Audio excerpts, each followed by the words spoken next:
You really can't break down what is the U.S. spending in defense of Europe as opposed to what is the U.S. spending in it to advance its own interests globally. That's nearly impossible to do.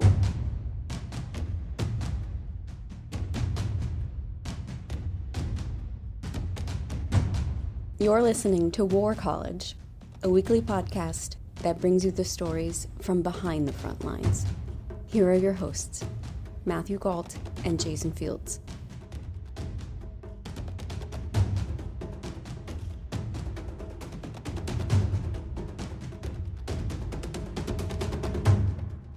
Hello and welcome to War College. I'm Jason Fields. And I'm Matthew Galt. The North Atlantic Treaty Organization, otherwise known as NATO, is nearly 70 years old. It was created after World War II, during the Cold War. It faced off against a Soviet-led bloc called the Warsaw Pact. Now, many of those Warsaw Pact nations are part of NATO. The United States is tugging at the threads of the alliance. President Trump is accusing allies of freeloading off the United States. So, what's the real state of NATO? Kathleen Hicks is here to help us to get to the bottom of it. She's the Director of International Security Program at the Center for Strategic and International Studies. Thanks for joining us. Happy to be here. If we can just start off with the most basic thing of all, what is NATO's central mission? Sure. Well, first of all, NATO, as you said, was formed at the end of World War II. So in its earliest origins, it did have a strong focus on bringing Europe in a united way into a more liberal or democratic period of time following, the destruction of Europe during World War II. Because of the evolution of the Soviet Union as an enemy, it quickly found itself focused on ensuring that no foreign outside power, and Russia was the most obvious one that might threaten it, could come into Europe and disrupt that, new era of growth and prosperity and democratic freedom. So today, looking back 70 years, it maintains that focus on a Europe that is whole and free, if you will, that is not able to have its sovereignty impinged upon from the outside. And it's done in a transatlantic unity with the United States and Canada, focused on the freedom and security of Europe. NATO has evolved to have a couple purposes beyond the security of Europe itself, and that is to obviously have a self-defense element. You hear a lot of talk about that, which is both defense of Europe, but defense of any member nation. So it came into play on 9/11 when the United States was attacked. That is the one and only time that NATO has invoked the mutual self-defense approach, and it provided NATO countries, and NATO itself provided capabilities to the U.S. And then as we saw in Afghanistan, where NATO was engaged as part of the U.S., it was a NATO-led mission, but a part of a U.S.-begun mission. It has the ability and the mission to build collective security outside the borders of Europe. That's actually interesting. If you're talking about Afghanistan, that almost seems like carte blanche to work anywhere around the world now. Is that right? Well, it has to be agreed upon. So there's 29 members of NATO. So it has to be a carte blanche that 29 countries believe fits within that strategic concept of protection. And again, the Afghanistan mission was an outgrowth of 9/11. It was the response to an attack on the United States. So it invoked Article 5, and then the mission that followed, the U.S.-led mission, that became a NATO mission in Afghanistan, really was a follow-on to that sense that a member had been attacked, and the source of the attack, in that case Osama bin Laden, had received safe haven from the government of Afghanistan, and so that was sort of the origin of the Afghanistan mission. It's generally speaking pretty hard to get NATO members to find a compelling reason like that. And Afghanistan is a pretty singular example. The other that people would point to that maybe is more questionable, if you will, is the Libya operation, where NATO undertook an operation to protect civilians after there was unrest following Gaddafi's ouster from power. And that led ultimately, not by NATO's hand, but to the internal toppling, if you will, of Gaddafi. And then NATO didn't follow that with with a plan for stabilizing the country. And so many people would point to Libya as an example where NATO maybe did get a little further out of its mission space, but it did it under this view, in its own view, about protecting civilians and viewed that as part of its mission set. That raises one other question for me, which is, in the case of Libya, not all NATO countries participated, right? The French and British were the primary actors, if I remember correctly. And so in the case of any NATO mission, other than, let's say, perhaps the invasion of Europe by Russia, something super dramatic like that, are NATO countries compelled to contribute to defense or missions like this? I think this is one of the hardest things to understand about how the treaty is set up and then how it's executed. The way the treaty establishing NATO is set up, to be a member, you have signed up by virtue of being a member to contributing. So there is an expectation when you are accepted as a member that you are going to contribute. So, it's not a compellence in the way people think in terms of an enforcement mechanism. And I'll come back to how NATO operationalizes it. But it is the grounding principle upon which different countries become members, is that they will contribute. And the reality is every NATO nation contributes in some way. And in today's terms, we often talk about that in three ways: cost, capability, and contribution, meaning contributions of military personnel. So for going back to the Afghanistan example, you'll see many countries that maybe can't spend as much as others or choose not to spend as much, but they are contributing forces on the ground. Or you'll see in the case of capabilities, maybe they're a Navy-heavy country, or as the Libya example points out, maybe they're a country that has advanced aircraft or intelligence assets, and so they can contribute those capabilities. So there are different ways in which to contribute, but there is absolutely a grounding expectation in the treaty that all nations who are parties to the treaty are contributing. So this idea that a country needs to contribute 2% of its GDP or spend 2% of its GDP on its military, it is not kind of a hard and fast rule of NATO then. No, it's not.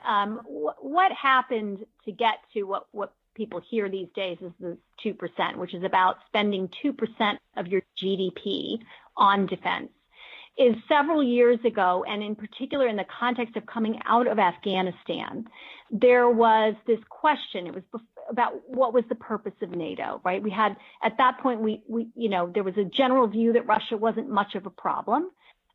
We were coming out of this, what seemed to be a successful use of the NATO alliance to support one of its members, the United States, in a military mission in Afghanistan, but we were at that point drawing down significantly in Afghanistan. So, and this is roughly 2014, you see NATO try to start having an internal conversation about what it means to contribute. Because during Afghanistan, what it meant to contribute was, are you sending capabilities and people to Afghanistan?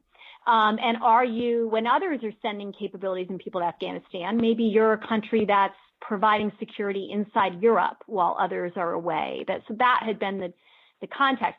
So coming out of that, the question became, well, we didn't have Russia invading Ukraine at that point. What is the purpose of NATO and how do we think about it? And the general view was, well, what we know is that the military capabilities will be important in the future. We believe in the alliance collectively as a force for common security.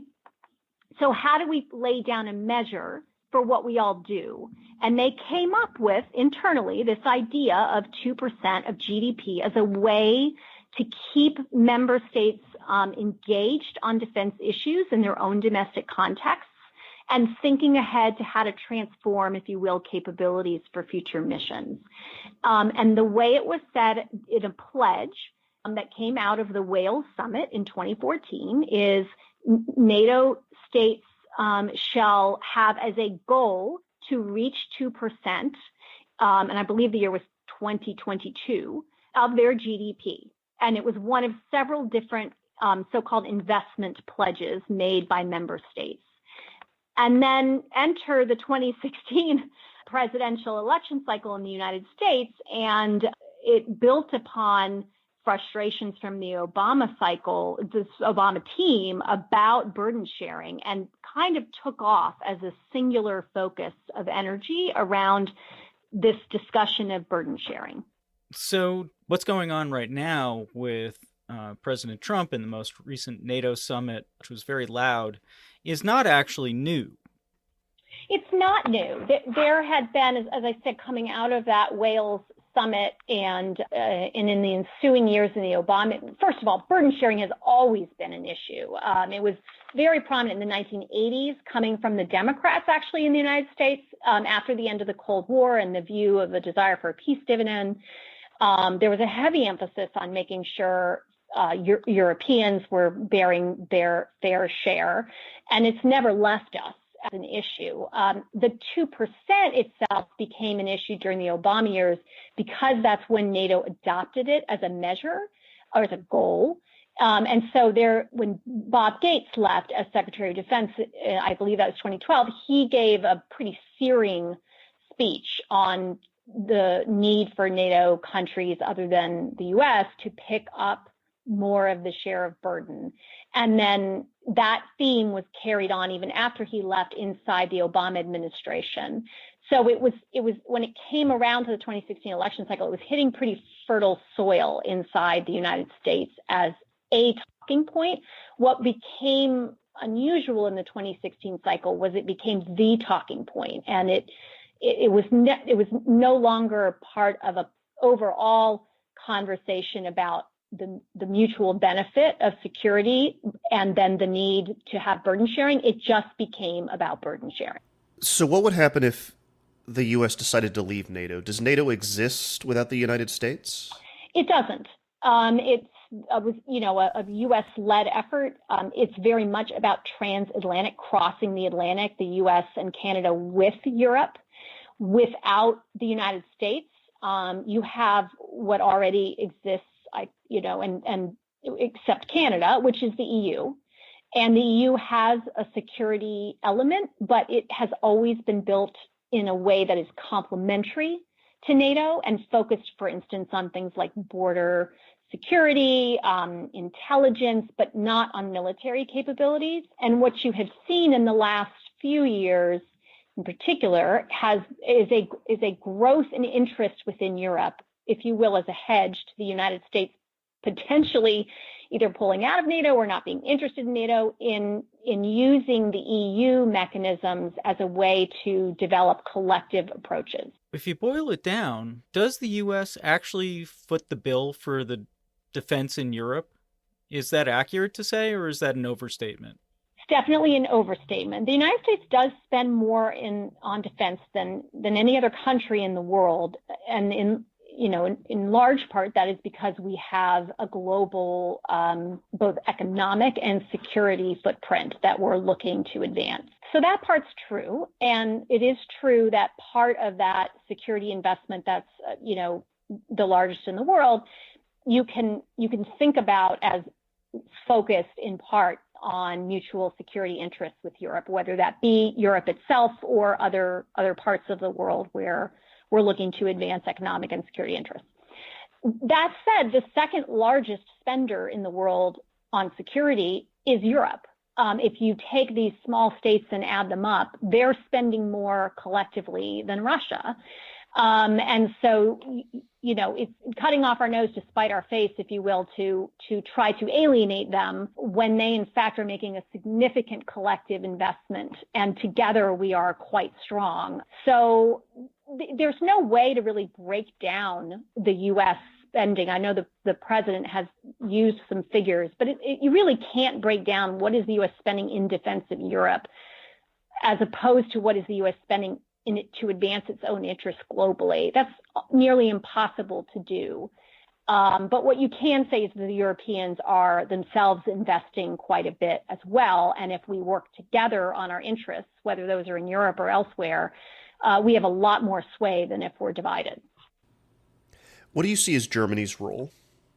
In NATO? or generally in Europe? Yes, in NATO specifically. What is Germany's role in NATO? Yep. So I think, again, it's easy to lose sight of history. That coming out of World War II, the antagonist in the European context for World War II was not the Soviet Union, it was Germany. And so part of the origin of NATO was about what people will say colloquially is keeping Germany down, keeping Russia out, and keeping the U.S. in. And the keeping Germany down part was incredibly important to its neighbors, and at the time to the United States, because Germany had shown a propensity through 2 world wars to use military power in an expansionist, nationalistic expansionist way. The very design of NATO and the way the U.S.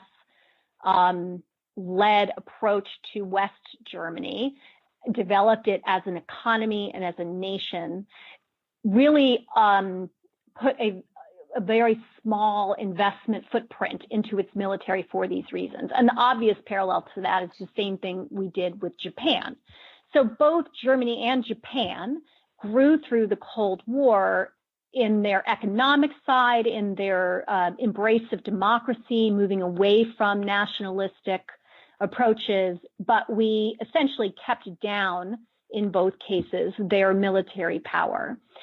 So here we are 70 years later, and there's this now reverse dynamic, I think, going on where everyone looks at that, or some are looking at that, and are now quite frustrated with Germany for not picking up its fair share on defense. And they do underspend. They're not in good shape. Their forces are not ready. So they're not meeting the 2% when I say they are underspending. But I think it's unfair to point to that without pointing to the incentive structure we created ourselves for them, and for very good reasons, historically grounded reasons. So the Germans know they have a problem in terms of their defense quality and capability. They are moving in the right direction. They're increasing spending. In some ways, they were hurt, if you will, by having their economy do better than projected. So that means that their percent of GDP on defense is growing more slowly than it would if their economy were doing worse. So that's a perverse incentive right there. So in other words, part of the Germany problem is that they're strong economically. And so they are kind of marching up a pathway to get to 2%, which was the Wales Summit agreement, not to be at it today, but to be there in the 2020s. And so now their focus, I think, has turned to how to build up real capability on the ground, in the air, and on the sea and under the sea by giving themselves capability benchmarks to meet in the near term. That will be very hard for them to achieve, but I think they have the right goals for themselves. I guess this really does show how old the alliance is, that the role of Germany and how people view Germany has changed so dramatically. From keeping them down to wishing they would spend more on defense, I guess is a very dramatic thing. But over the course of 70 years, I guess it's not that surprising. I think that's right. And I think what's maybe jolting for all involved is how that shift in perspective has come relatively recently. And it takes any country, put aside that it's Germany, as somebody who looks a lot at defense institution building and democracies, you have to train an entire generation to acculturate to that new mindset. So, for instance, if you had asked the Germans 5-6 years ago, well, why do you have military forces? What are they designed to? In the German domestic context, there's not an answer to that. They don't say, oh, Russia is a threat. This is what we designed to. This is why we have military forces. That is counterproductive in their domestic context because they have been raised on a view that they have a historic background that is regrettable, to say the least, and that military force may be a necessity for self-protection, but that's about all that they focus on. Now you're trying to get them to think much more strategically about, well, what are those capabilities we need in order to fulfill our portion of, keeping the Russians, for instance, away from Eastern European nations, from protecting our borders to the south, from even contemplating being in overseas missions as part of a NATO or EU construct. That's just a very different way to look at things that has to hit a domestic, a constitutionally based domestic context that is completely unprepared for it. So I think they've actually been making admirable progress on that important foundational shift culturally, and then the funding piece will flow from that. It's happening later than it should have, but again, I don't necessarily think that's Germany's fault. I think the expectations on Germany have shifted relatively suddenly, given where we were, throughout the history of the Cold War. And again, just to stress, it's not just 70 years ago. Go back to 1989, the fall of the Berlin Wall, and the concern, maybe listeners won't remember this, the extreme concern about reuniting Germany at that time, and the fear that neighbors had that a reunited Germany would be a powerful Germany that could threaten its neighbors. So that was, even less time ago, at which we were trying to make all concerned, including the Russians, understand that Germany would not be a threat to the security of Europe, nor to then the end of the embers of the Soviet Union. That was 1991. I'm sorry. Germany's just in an odd historical point right now, and I think the question is, can the relationship endure through this period, which I think it will, so that we kind of come out on the other side, Germany on the right track, nested well inside a Europe that's whole and free. Well, let's cast our eye to some other countries if we can. Do you think NATO cares whether a country has a functioning democracy? I'm looking specifically at Poland and Turkey when I think about that question. I think NATO cares, for sure. There is a history of less than democratic countries being inside NATO. Turkey, obviously, Portugal. So I'll just stop with those examples. It is a big concern. And I think the question is, what are the levers you have to do something about it? And here's where I think understanding the role of the European Union, the EU, is important, because a lot of those tools for norms establishment, for holding feet to the fire in democratic processes, and the economic implications are particularly strongly executed through the EU as opposed to through NATO. But NATO does have a role to play in terms of the institution building of the appropriate role of the military in society, and making sure that the military arm, that being NATO, of the Europe project stays in line with the other pieces of that project, namely the democracy focus and the economic focus. So it's a concern. It's not unprecedented to have countries that are struggling with democracy, but it could become problematic if there is a true, right turn or far left turn that creates much more totalitarian societies than is tolerable within NATO. If we could stick with Turkey for just a second, because it's not just a matter of democracy, there's also what appears, at least, and you can tell us whether it is, a conflict of interest in Syria, where Turkey has very specific security concerns with the Kurds, whereas the United States and other parties have actually been arming the Kurds and trying to get them to fight Islamic State and Assad. Do you think something like that is actually serious, or it's just a blip between allies? I think the way I would approach that is that if you look at Syria more broadly, every sort of major trend we're seeing in the world geopolitical environment has played out inside Syria. You've named one that's important, and I won't sidestep that, but I do want to put it inside this context that, there are many, many fathers to disaster in Syria. The central player is, of course, Assad himself, but the U.S.-Russia relationship obviously is playing out there. The differences, as you're pointing out, of allied interests. Then there's the differences between those who are on the outside, whether they're NATO countries or Arab states, and the views on the ground of the Syrian opposition elements.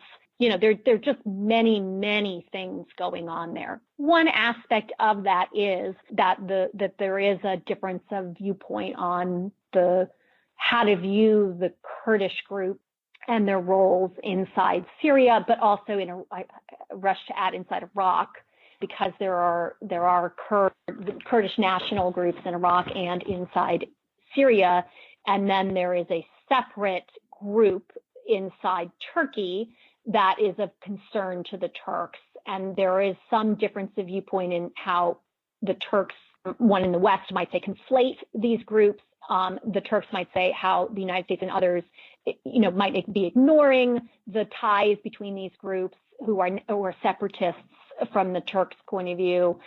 So, yeah, that is definitely playing out, is a stress on the relationship, but there are a lot of stresses in the relationship, almost too numerous to count, between Turkey and its particularly Western European and U.S. allies. The Russia-Turkey connection, I think, is another. The way in which Turkey has absorbed over 1 million refugees coming out of Syria. So it has borne the brunt of the refugee crisis of the NATO countries.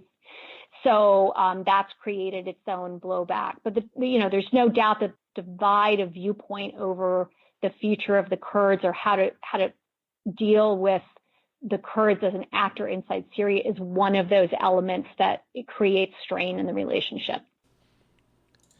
Well, then, if we can bring this all home, and as we're looking at NATO as a whole, do you think it still has room to grow, or do you think it's kind of at max capacity right now? Because I know there's other countries on that border with Russia that would like to join. What is the point of contention? There's no reason today to grow NATO. There may be a point in the future. I don't think that NATO could never grow again. But because of the strain being put on it right now to make sure that it has the capability to defend the Eastern Front, that's where the focus needs to be. That doesn't mean that other countries shouldn't be on a path to eventual NATO membership. I think there is a value to that in the long term, in terms of thinking about how to secure Europe more fully. But there's no doubt that the Russians have forced upon the U.S. and Europe a conversation about its future and how the countries on its periphery play into the navigation of the European, U.S., European, and Russian futures. And so the focus for now, I think, is appropriately on those partner nations such as Ukraine, making sure that they have support from NATO, as for instance, the United States has begun providing some lethal assistance to help them defend themselves against Russian aggression. But for NATO, the focus is really first and foremost on making sure it can succeed in defending its own territory. That actually brings up just one final question for me, if you have the time. Yep. Okay. Final question I have is NATO in good enough shape at this moment to carry out its mission in case something horrible happened and war broke out with Russia? I think so. Yeah, absolutely. The biggest question is the geographic advantage that Russia has. If it wanted to do sort of listeners might think of sort of the blitzkrieg analogy, sort of a fait accompli is what most people refer to it today, a kind of a quick grab of some NATO territory, because they are quite proximate across the border and have very strong internal lines. They can move forces across Russia much more quickly than multiple different countries on the western side of that border can move across multiple borders. So I think the question is the time and energy and effort it takes to dislodge that, as opposed to being able to prevent that. That's really where the debate is. I think NATO is quite capable. I don't wish to sound outlandish, but it is also a nuclear capable alliance, and there is a deterrent value to nuclear weapons. So I think it's shown itself quite capable to deter Russia from wanting to think that's a good idea. But even if Russia were to do some kind of land snatch, I'm quite confident that the United States and its NATO allies would be able to dislodge that over time and in a way that would be for Russia quite expensive in blood, treasure, and time. Kathleen Hicks, thank you so much for joining us and taking us through all this. You're most welcome. It was a challenging tour de force across Europe, so I appreciate you. Giving me the time. Absolutely. Thank you again. Thanks. Thanks for listening to this week's show. If you enjoyed it, please leave a review, even if it's just a Post-it note on your mom's fridge. Transcripts of recent shows are now available at warcollegepodcast.com. And we're always happy to hear from you on Twitter @war_college or facebook.com/warcollegepodcast. War College is me, Jason Fields, and Matthew Galt. We will be back next week.